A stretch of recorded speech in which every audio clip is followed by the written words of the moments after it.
Hey everybody, I'm Tammy Keycafer. I'm a licensed clinical social worker.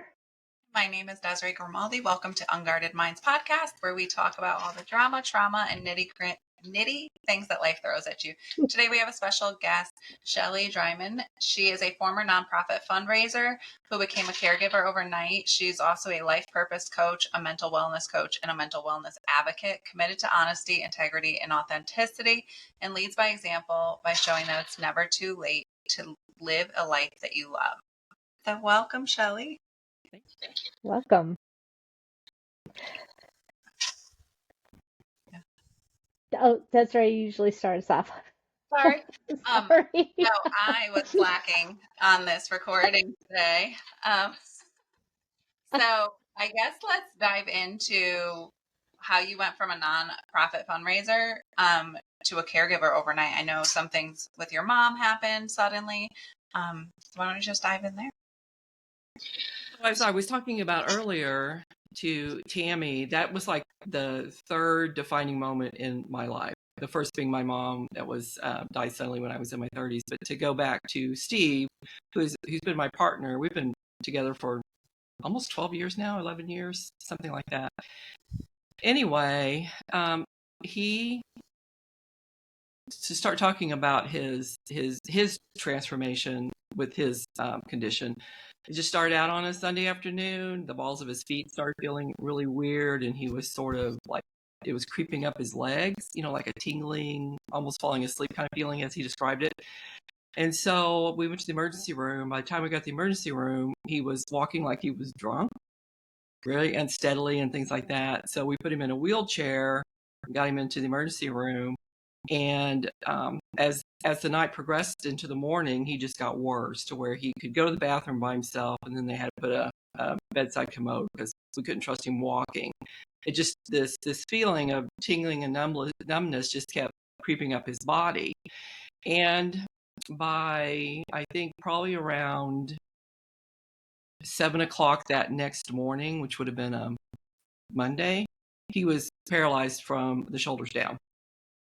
So yeah, it was, and it's funny, Tammy. Well, not funny, but it's when I look back, I'm just like, did that really like happen? It was just quick, but it wasn't. You know what I'm saying? It was like this super long night. I remember at one point going to the vending machine, getting Doritos and a Coke because I hadn't eaten anything, and I couldn't get my card to work or and I just broke down in tears. And this gentleman came. He's like, "Can I get you something?" I'm like, "Yes, I want some Doritos and a Coke." So it was just this really long, surreal kind of night.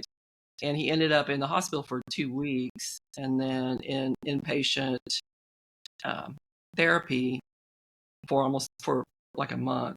But he was eventually diagnosed with acute idiopathic transverse myelitis, which is super rare. Yeah, I think there's like 1,400 individuals in the United States that are diagnosed with that. Now, some people will say that that's underreported, but it's still so rare that there's like no funding for treatment. I mean, nobody knows what it is. His neurologist even is like, I don't know what to do before you come back in 6 months. But luckily, we live in an area with 2 trauma 1-level hospitals, and the neurologist got on him really quickly, and they gave him a bunch of treatments. So then, probably like in 3 or 4 days, he was moving his fingers, and eventually was able to start walking. So now he'll never be cured. It's a chronic condition, but it's not terminal. He'll never be cured of this, but he can recover to some extent. It's like he's walking on his own now in the apartment, unaided. It's really ugly. He looks like he's still drunk. And he can walk with a cane and things like that when he's out in public. He's still got some issues, which I think I can talk about because he writes a blog also. But it really messes with your bowel and bladder control. So he's still on a catheter. So he's been on a catheter since September. So that was just like this moment of holy crap. What do I do? I just felt really lost. And I stayed at the hospital with him because he couldn't feed himself. He couldn't push the call button because, he was still paralyzed. And I actually stayed almost every night for the 15 days, unless his sister came to give me a break. But I just sat there and I never thought about, should I be his caregiver? Should I do this? Let me get out a list. I tell people, I get out a notebook and be like, here's the pros and cons of caregiving. I just didn't do that. I just thought, this is the person that I love and care about, and he's going to need some help, and I will just keep on caregiving. Of course, we were very naive to think, this will be over in 2 or 3 months. 2 or 3 months, our life will get back to normal. And of course it didn't. And during that time, I've been in not-for-profit, since 1996. So at that time, I was a fund development director for a not-for-profit, and they let me go. They needed me in the office 8 hours a day, 40 hours a week, Wow. which of course is ridiculous because they didn't. I tell people that when COVID was on, I worked at home for 2.5 years, and I raised money. I put on events. I still did my job. So they let me go, and that was a real moment for me where I started my podcast, Empower Her Wellness. It was sort of like a rage against society. Is what it started out. I bet. Yeah, because there's a lot of systemic problems for caregivers that we're not going to solve in a single conversation, and there's also a real lack of social safety nets for women in general in society. Because now I don't draw any. I don't pay into Social Security. I have no that safety net that I can keep putting into is now gone for me because I'm 62 right now. I don't ever plan on going back to work. I planned on working until I was like, man, I'm tired of this. I don't want to do this anymore. So I just had this rage against society because I'd had other things happen where I lost my job. I didn't qualify for the piddly state caregiver tax of $500, and I didn't get unemployment, so I felt like I'd been doing all these things right, and then all of a sudden I needed some support and I didn't get it. So I had this big rage. That's a tangent I could go on for days. So.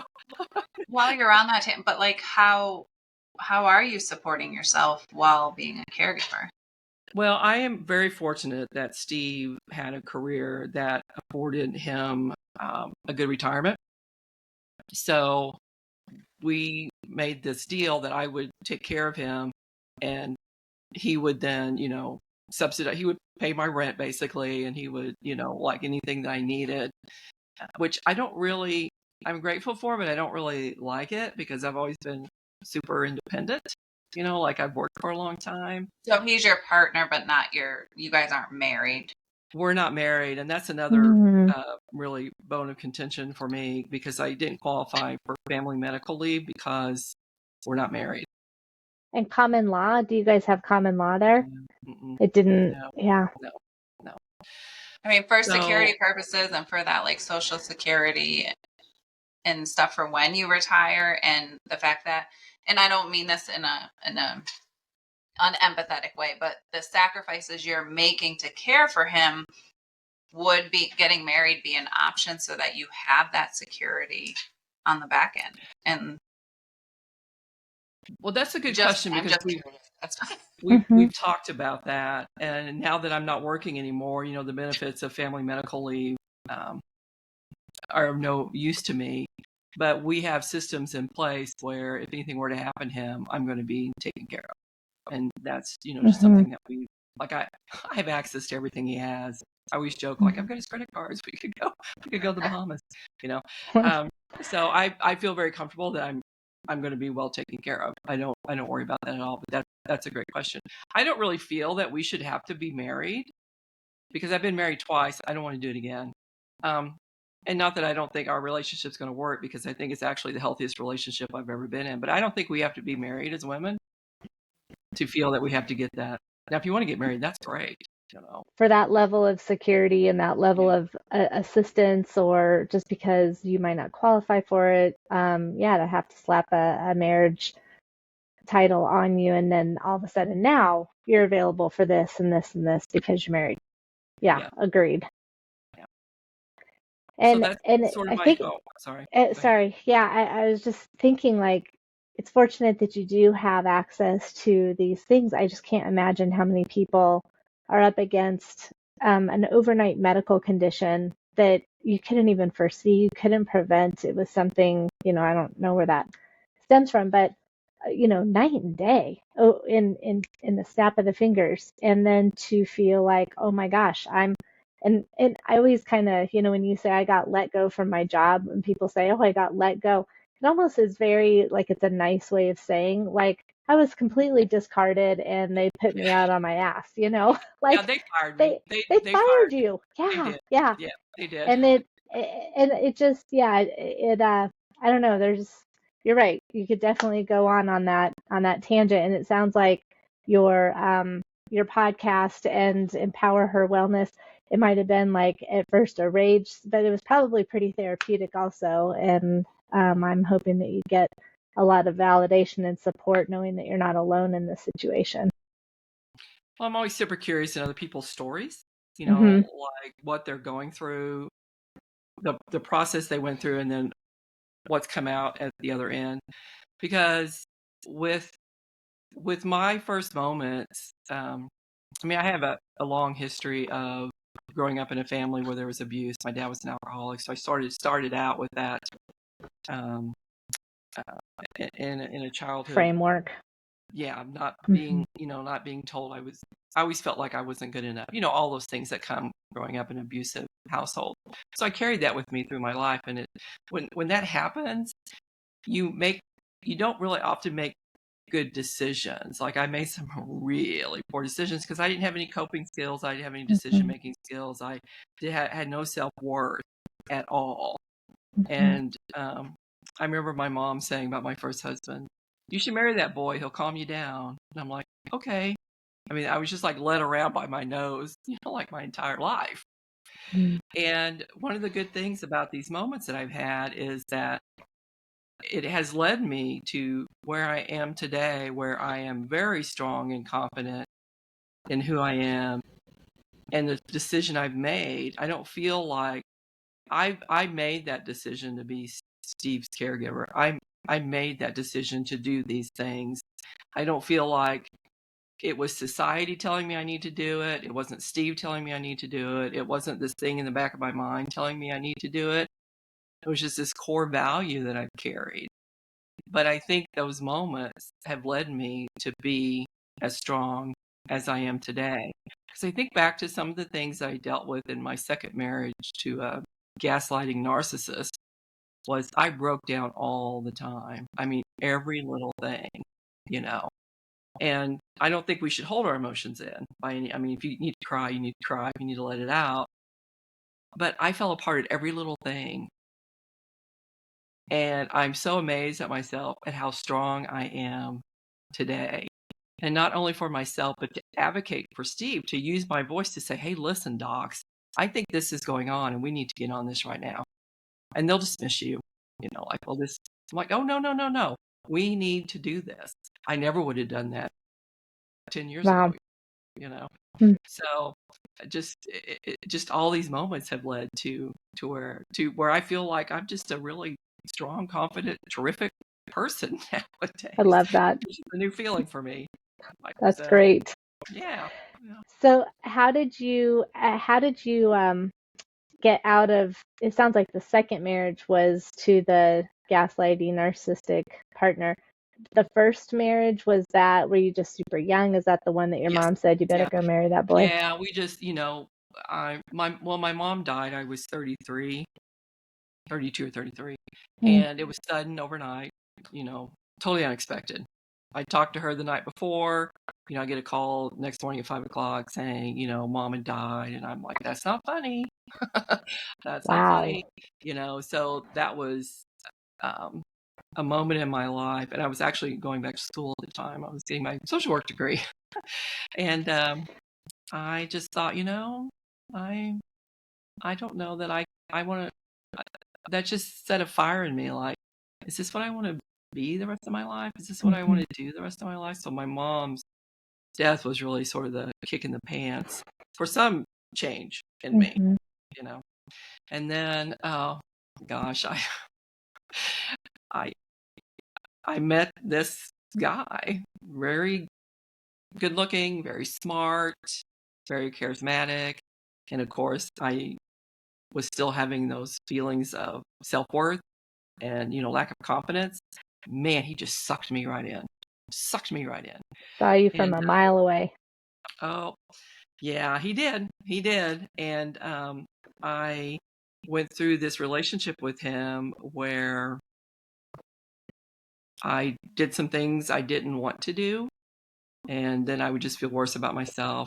And anytime I voiced opinion, my concerns with him is, oh, you're just this. You're just jealous, or I never said that, or why would you think that? If you really loved me, I really love you. And just, all the things that gaslighters do. And it just really put me back into a bad place because I felt like I was on a good trajectory. Then I met him and I just bottomed out again. And I drank a lot during that time, drank a lot. And he had done so many things. He lied to me. He cheated on me. He didn't have a job, just all sorts of things. And I married him. I felt I was in the same position I was with my first marriage because his mom said, if you guys want to move into the apartment I have, you have to get married because I will not walk into a den of iniquity if you're not married, because she was very religious. So you see a pattern there. It's like my mom told me, his mom told me, and I'm like, okay. It must be true. Right. It must be true. Yeah. Okay. And the last straw was when I had gone to brunch with a friend, and she and I come into the apartment, and he said, oh, I got something to tell you. Like it was a good thing. Like he was super happy. I got this surprise. I got something to tell you. I'm like, oh, okay. So we sat down and he said, I just want to know, I may have given you an STD. And I'm like, wait, what? You're what? You have to be having like sex with another person to also have given me. So, all these things, when you're just like hit with something, I'm like, Your mind just, I know. yeah. And there's my friend over there. She was Oh, on the couch with me. So those are the kind of things that he did. wow. And I eventually, I think that was November of that year, and I moved out into my own apartment in January. But I couldn't disengage from him because he would do things like show up unexpectedly, or text me, or call me and say, I still love you. What have I done? Why don't you love me? I haven't done anything. And oh, by the way, I had sex with the neighbor while you were gone. Like I'm having sex with this woman in our bed, but I still love you. So It's it was just crazy making. It is totally crazy making. And I look back, Tammy and Desiree, and I think, oh my God, who was that woman? Mm. Who was that woman? And I drank a lot during that time. I'd be up to, I'd go out to happy hour with my girlfriends, and I'd go home and drink 2 bottles of wine. And then here's the kicker. I would drunk text him. You're a bastard. I hate you. You ruined my life. And then of course the next day started that drama. His girlfriends would be texting me, and then he'd be texting me. And yeah, it was a real, Wow. pardon my French, shit show. Yeah. How long were you in that? I met him when I was 41, and we got divorced when I was 49, maybe 50. It's about 8-9 years. Yeah. I think we were only married for 5. I'm not really sure. But, well, what had happened was I had gone to work at a job that I was really getting to where I didn't like anymore. And it probably could have been a lot what was going on in my life. And I was at a train track, and there was a train going by, and I thought, what if I just plow into this train? Wow. I'll show him. I'll just plow into this train. And at that time, I had 3 grandchildren. And all I could think was them asking, why did Anja do that? Why would Anja, hurt herself? They call me Anja. Why would Anja hurt herself by, running into a train? And so that really made me take a step back and become really fearful about where I was heading. I went to work. went to the human resources office and I said, here's my 6-week notice. I'm quitting. And then I sold everything I had almost, took my car and $1,000 and went to Colorado for 8 months. So that was. I think that just shows how the tunnel vision of I don't have any options, how that can kick in, and the desperation of I can't get out, I can't get out. So maybe this would be easier if I just pull out in front of this I mean, just the desperation that you can get to being in an abusive relationship like that. Well, and I was drinking a lot. I was Mm-hmm. putting on a lot of weight. I was on antidepressants, and I was probably really hungover when I made that thought that was a good decision. Then also going to a job that I really wasn't feeling like I could do my best at anymore. So it was just a whole combination of things that was going on in my life at that time. But I tell you, going out to Colorado, I think literally saved my life. I think that was the best thing I had done. So. Yeah. Just another form of it's a depressant. So yeah, it's like you're already depressed, then which you're having to take medication for, and then you're drinking, which is almost like just wiping out the antidepressant because it creates more. And yeah, and it's funny because I think we've all had those thoughts before, like something stupid, like I'll show them, and it's like, wait, I won't even be around to get the satisfaction. How's that work? Yeah. Good point. Yeah. Yeah. So did he try to get you back after you came out to Colorado? Well, he did. He was angry that he thought I was leaving him in a dire financial situation, and I'm like, I don't have anything to do with this, buddy. But I think he'd gone out to Colorado once with his girlfriend and had texted me and said, "Hey, would you like to have dinner with us?" And I'm like, "No, I really don't. Yeah. I want to have dinner with you." There's Thanks for just asking. that level of narcissism just always blows my mind. Like there's just no accountability. There's no just recognition or that he could be doing anything wrong. Yeah, it just blows my mind. Yeah. So, but you had to have the good boundaries and say, nope, no. Yeah, and I don't know the last time that I talked to him. It's been several years. I think he texted me once because he was getting a passport and needed some information on his, previous wife. And I told Steve, I'm like, should I be a real jerk and just say, who is this? He's like, no, don't do that. And so he tried to talk to me then, and I just ended up blocking him. So I don't, but I hadn't heard from him in years. But I went out to Colorado, and I just want to say, I don't know that I would advise everyone just to drop their lives and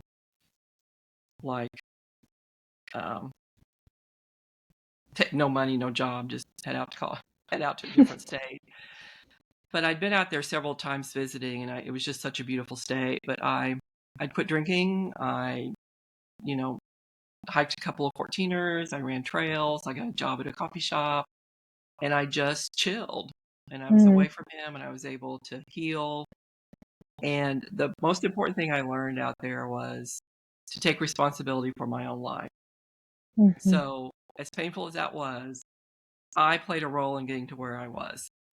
I allowed some of these things to happen to me. I truly believe that. Not that I blame victims at all,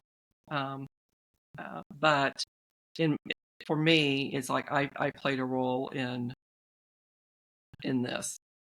And so I remember being on a trail thinking, I've just got to take responsibility for my life. But what happens when you take responsibility for your life is you can't blame other people. I blamed him. Oh, like, you bastard, you ruined my life. Texting him. Blame my parents, blame my job, blame whoever for the situation I found myself in. So when you take responsibility for your life, which is a really tough thing to do, you own everything that you do. But it also gives you the power to make changes in your life, because he's not going to change my life. My parents aren't going to change my life. My boss isn't going to change my life. So I'm just giving all my power away to them. So that was like one of the most defining moments of my life was learning to take responsibility. And I think that I mean, we talk about that all the time, Desiree. You got to fix yourself. You can't fix other people. Otherwise, you just keep spinning.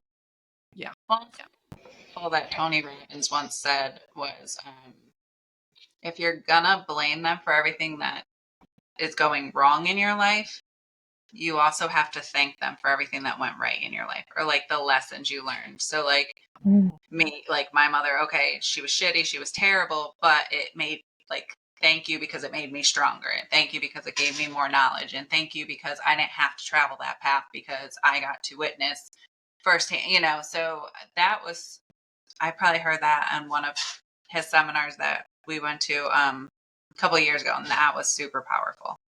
It was like, I like that. if you're gonna blame them, you also have to thank them, because it wasn't just a one-sided effect. Well, I do give him credit for my love of Colorado. He's the first one that took me up to Mount Elbert. We did a 14er. I did it begrudgingly, giving him credit, but I did. So I do, like you said, Desiree, do appreciate that part of him, that he did give me those opportunities. Well, he taught you what you didn't want. He taught you what you didn't need in your life. And it's not him. It's the journey with him. So it's not that, I want to thank you for doing this for me, because they didn't intentionally do it for you, but thank you for putting those lessons out in front of me and helping me grow and getting me to that point in my life where I chose me. I love that. Is more how because I'm not that person. I wouldn't be like, thank you, because I'm strong. No. Thank you for. I love that. For And I pushing think me. it is, and I think that is that pivot when you can have gratitude for your past situation. And I try to live by a no regrets model, because I do feel like experiences have happened.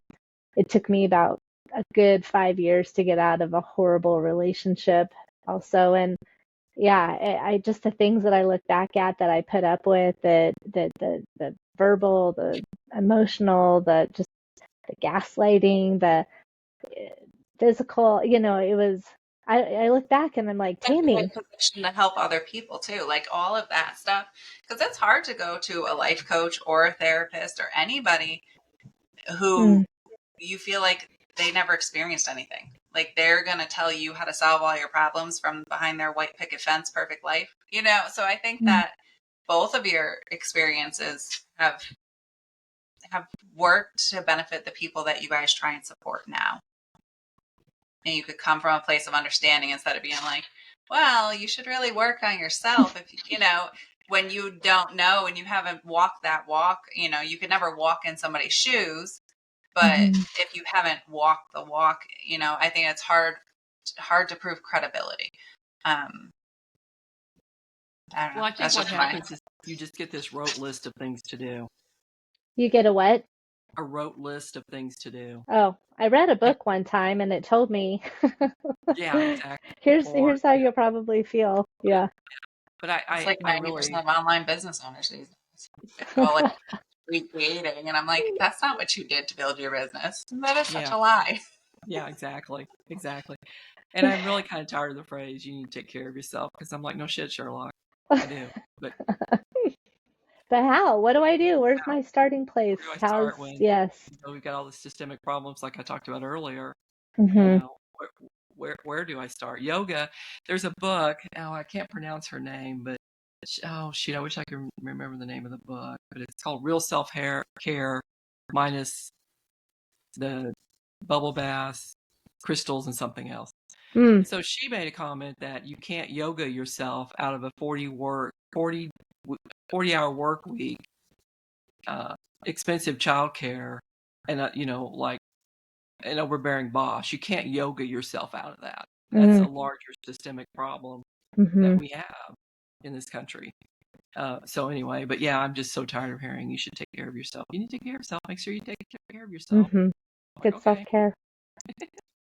Yeah, I think that I've heard that from my clients also. Like, I want to, but I don't know. I don't know what that looks like. I don't even know where to start. I don't know, like, okay, thank you. It's a great bumper sticker, but I need the nitty-gritty on what to do. Yeah. And some people are like that. Some people need like, Yeah. okay, tomorrow from 9 to 10, you're going to go journal, or you're going like from Hmm. 9 to, they have to be told step by step. And it's funny because it's completely off topic, but like from a business stance, like I do SEO and stuff, and I'm constantly telling people, even just for the website, it's the psychology of people. They have to be told what to do. Hmm. People do so much better having like a system, a schedule, like some sort of structure, because then they can wrap their head around it and go, okay, from 9 to 10 tomorrow, this is my task. I have to report back on this task. I was told exactly what to do, and now I have to fulfill it. So I think it makes it a lot easier for people because, one, they don't feel selfish. They're not like, I'm cutting this time out for me. No, I was told I have to do this from this time to this time. And Right. so it makes it a little bit easier to carve that out. I hear self-care all the time. I'm like go cook dinner, 'cause I enjoy that. Or like, I mean, I I think don't it's know. pieces of the pie, there's all the things to do for yourself. And when you do make that shift, like you're saying, I'm going to give myself permission to put myself a little higher on the totem pole instead of like my kids come first, my partner, my job, my neighbor, my this, my that. Everyone's like, where am I? I'll do that later. I'll do that later, and then it never happens. So I think that, yeah, you're right. I think that there's all those pieces, and then it helps you gain an internal sense of self, a confidence to where I do matter and I do have worth and I do deserve to be happy and I do deserve to take an hour to do yoga or read a book or make a blog or get pissed. It's not all it's not all happy foo-foo either. So, Yeah. uh, Desiree, I think you made a great point, because one of the things that I tell women a lot, and one of the things I learned for myself, is that some of the best self-care things I've done is lean into my strengths and the things that I like to do. Because when Steve got sick and I had been in like raising money for not-for-profits, I mean, I had like all these relationships and all these things I had done, and I think all this great work I had done outside of you know Steve. I just said, man, I got to find something to do. I'm just not ready to you know sit in my papasan chair all day and read. So I said, I'm gonna start a podcast. So I started a podcast, I love that. because I love talking to people. I love asking questions. I love learning the technology behind all that. And then I just love hearing people's stories. So I just really leaned into my strengths at this time. And to me, that's been like one of the best therapeutic things I could do. And people are saying, well, is that just one more thing you have to do? And that's sort of a phrase that goes around in the caregiving world. And I used to say that, like, well, I don't have time to go for a walk because that's just one more thing I got to do. Mm. But, I think we really need to stop saying that, because I would never say to Steve at his monthly urologist appointment, oh my gosh, there's just one more thing I got to do, because he can't drive. Get you in the car, take you to the doctor. I mean, how demeaning is that? That would make Steve feel like, well, I'm not worth your time or your consideration or anything. So when I say to myself, well, that 30-minute walk is just one more thing I have to do, it's me telling myself I'm not worthy of that time. I give myself no consideration, and I'm just not worth it. And Mhm. so that's a different mindset I work from now. Yes, it is one more thing I have to do, but it's a very important thing I have to do. So leaning into your strengths and finding those things like that you really like to do. I don't really care to journal, but I love to walk. I don't really care to do yoga, but I love talking to people about their stories. So it's like, to me, that's really good self-care. But back to another point that we've talked about is sometimes you have to find those on your own. Like, I found out I didn't like journaling by journaling. I'm like, oh, I don't like this. I'd rather talk to somebody about. So I'm going into therapy, and hopefully she won't make me journal. So Tell her um, you don't want to. Yeah, I'll be like, It's okay. I'll talk to you on a video all day long, but don't ask me to write it down. So I think you really have to work on finding those things. And then when you find them to say, yes, one more thing I have to do, but this is a very important Mhm. thing for me to do. And just, build that into your day, keep that practice and just tell yourself, yes, I can do this. I'm worthy. I can do this. I'm worthy. And one more thing that you get to do, it's, Yes, I, exactly. I think of that sometimes too, like when I'm frustrated with myself or I'm, off my diet and my pants are tight and I'm like, I've got to go for a walk. And I'm like, no, I get to go for a walk because my legs work, I mean, it's that kind of thing that you can take for granted. And when you can make that shift, it's pretty much impossible to have anxiety while you are while you have gratitude. The two of them Exactly. are impossible to go together. And so, yeah, shifting it from I have to maybe I get to do this. I get to journal because I got things to say. I got things to get out. I've got feelings to jot down. I like that. Very true. So, who is your ideal person who you work with? Well, I think my core audience really are women over 50 and into their 60s, basically. Um, we've got so much wisdom and history behind us, and we've learned so many things that I just think it's important that we hear from each other. So I really love that population. But also, oh, sorry, train left without me. I hate when it does that. I'm like, I have a thought. I used to do public speaking all the time, and I'd have a thought, and it'd leave me. I'd be like, oh, train left without me.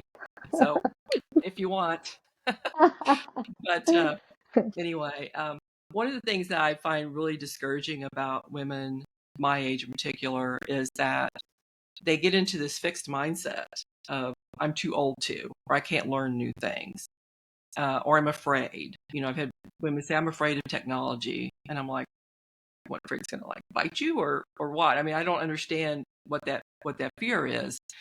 And so I really, want to tell women to let's develop this growth mindset. You can do new things. Just what do you want to do?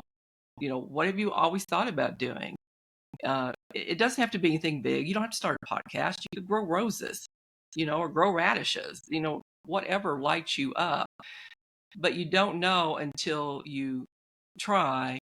And one of the things I am so adamant about is it is so scary to do new things. It is so scary to do new things. But I promise you, like I have learned, going to Colorado was a big eye opener for me. It was super scary, super scary. But once you get past that and do those things, you're like, oh, it wasn't so bad. I did this. Now I can do this. I did this. Now I can do this. Mhm. And so just getting out of that fixed mindset and starting to do new things is one of the things I talk to with women all the time. All the time. Growth is right on the other side of fear. Exactly. I like that. I used to always think that was a bunch of hooey, like practicing gratitude, and I'm like, that's just hooey. Blah blah blah. Blah, blah, blah. No one does that. Who does that? Until I started doing it, and then I was like, hey, this I stuff do. really works. So now I'm just like, you should be doing this. So My kids But make me do it every year. I'm scared to death of heights, and every year they get me to promise to go on one ride somewhere, wherever we go. And it doesn't work. and look, There is no you're still growth alive, after that Desiree. ride is over. I assure you. It is just pure fear. I remember my son was like 6, and he had me go up on that one. It was like I fell off of a 22-foot porch when I was 10. It Oh, like well, no collapsed. I wonder. almost died. I was No life-scarred. It wonder. was terrible. So ever since, I've been afraid of heights, understandably. And Exactly. so he had me go on this thing. He was probably like 7, where it takes you all the way up, like what felt like 1,000,000 feet. It was probably like 75 to 100 feet up, and then it just drops. And I said fuck like 30 times from top to bottom, and my son was like, "What? Did you see all the kids? And you just were screaming the F word the whole time." I'm like, I don't care. We were all dying. In my head, we were all dead. Like, it was horrible. Oh, geez. That does sound So horrible. That's There are some funny. fears, that are Hmm. Oh, yeah, understandable there's some and true comfortable. fears, yeah, that people need to work through, I should Yeah. say. Exactly. I think it's just, you don't realize how powerful your mind is until you really follow your thoughts and where it takes you. And that undisciplined thinking will take you down if you let it. And then your perception's your reality, so you believe all of these things that you're creating, but you don't realize that you're the one creating it. And Yeah.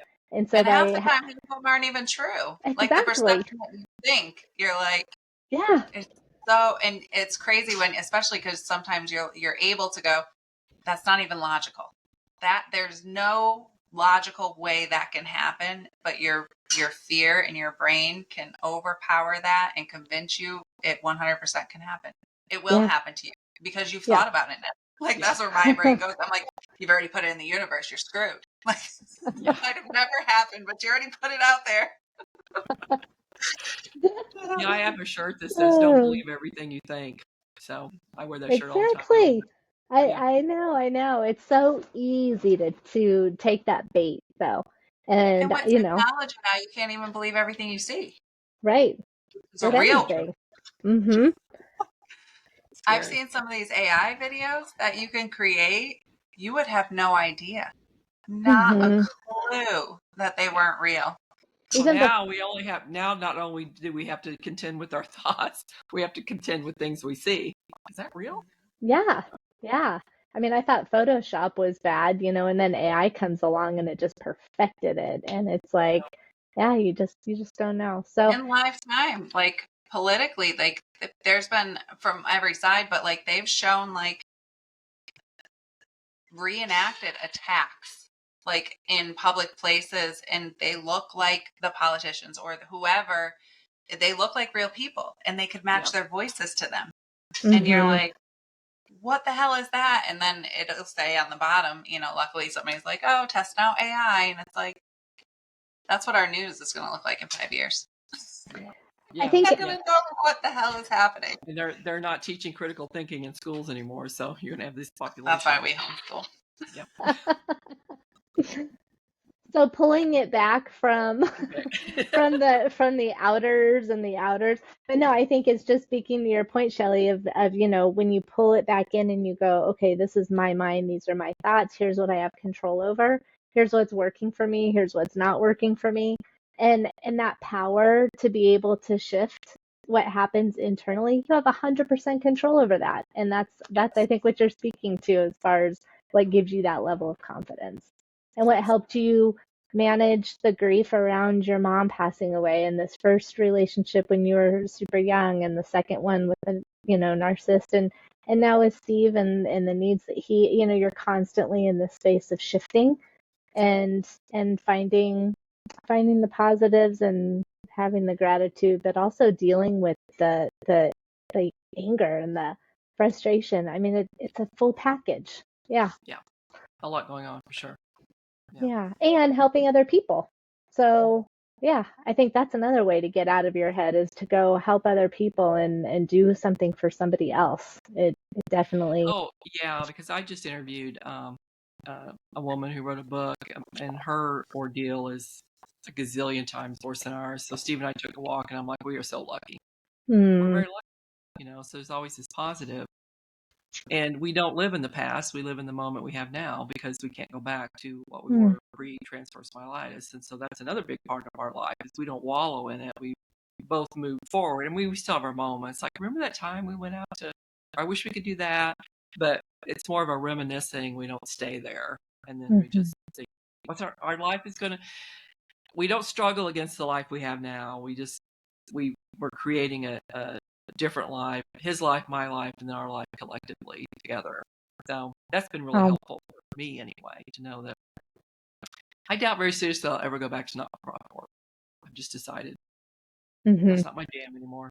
Yeah.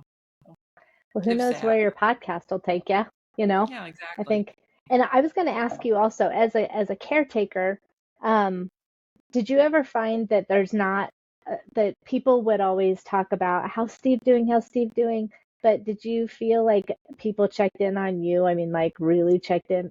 It's a lonely place to be a caretaker from. I have people that will say, "How is Steve?" And then they'll say, "Well, how are you?" Mm-hmm. You know, um, and I sort of have mixed feelings about that, Tammy, Mm-hmm. because I'm okay with people checking in on me, but when I go out, I just want to be Shelly. I don't want to talk about Steve's stuff. I don't, that's one of the reasons I got a therapist, because I don't want to be that person that, like, well, don't ask Shelly out. She's always whining about her life, kind of thing. So I got myself a therapist. But, um, but yeah, so I think that's a great point you bring up, and I would like to expand upon that and say, yes, always check in on your caregiver, on someone who's a caregiver, and you don't always need to say, "What can I do for you?" Because I had people at the beginning, Mm-hmm. texting me, "What can I do for you? What can I do for you?" And then I had people that just did. Mm-hmm. I had friends that bring me coffee, or I had a friend, say, "I'm going to DoorDash you dinner tonight," or people bring over, "I'm going to make you pasta. I'm going to come over and cook dinner for you."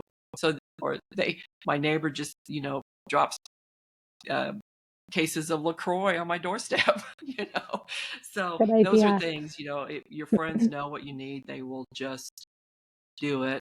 And I got to the point where I just told people, you know, I can't text you anymore. Please, if you need something, just call me.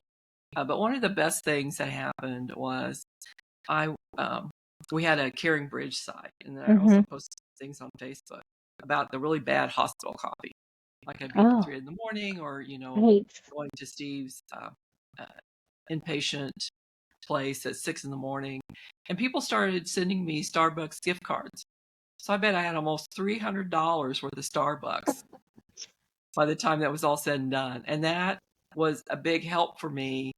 Um, I think I have like $20 left on it, but that was a really big help for me, because then I could go, um, like if I had to go to the back to the hospital super early, or if meeting Steve for breakfast at inpatient, I could go pick up coffee, or I could go, just take a break and go to Starbucks or everywhere around here. Mm-hmm. So I thought that was super nice of people. I just started getting all these Starbucks Have gift you cards. ever put together, going back to what Desiree was saying around people need to be told what to do? And, I think, yeah, I think there's people out there who want to help a caregiver, but they have no idea what to do. Have you ever put a list together, like a case of LaCroix? How cool is that? Who would think of that? Like, yes, somebody that would know you and then would also think of that. But I personally am a horrible gift giver. I love giving gifts. I do anything for anybody, but not anybody, but most people. But I think that that's such a good idea. But if I had a list of like, here's all the things, that would be so helpful. I don't know if you have Yeah, anything like that. I don't. I talk about it a lot. Like I Yeah. give lots of examples, and then I've had several caregivers on my podcast who've talked about that as well. But that's actually a great idea. Yeah, I would pay for that for sure. Yeah. Help me help you. Yeah, well, that's a great idea. You just take a list of what's your friend's favorite drink, what's your favorite food, whatever they, Yeah. yeah, things like that. Or I had a friend um, call me and say, "Hey, on my way back from church, Steve was still in the hospital at this time. I'm going to stop by that Asian place we like, and I'm going to bring you lunch, and we can just sit in the courtyard and eat lunch." Mm, And she just did it. I'm like, yeah. okay. Company. Yeah. Yeah, yeah. I So love just that. little things like that. But Hmm. yeah, check in on your caregivers. And I know, people, another example was when my mom died, and people always bring in food, and we had so much food. But I remember opening the door, and someone had left a grocery sack, had gone to the store and left toilet paper and paper towels and Kleenexes and things like that, because we had a lot of people in the house. Something I never would have thought of, didn't know who it was, but they just dropped it right there, because I thought that was such a thoughtful gift. Yeah. Yeah. They didn't call and say, "Hey, do you need toilet paper?" Right. Because if you call someone, I found myself saying, "I don't need anything," and that was just my Hmm. way of saying, "Well, I just don't want to deal with it at the moment, because I don't have any more bandwidth left." Hmm. But my friends who truly knew me knew, Hmm.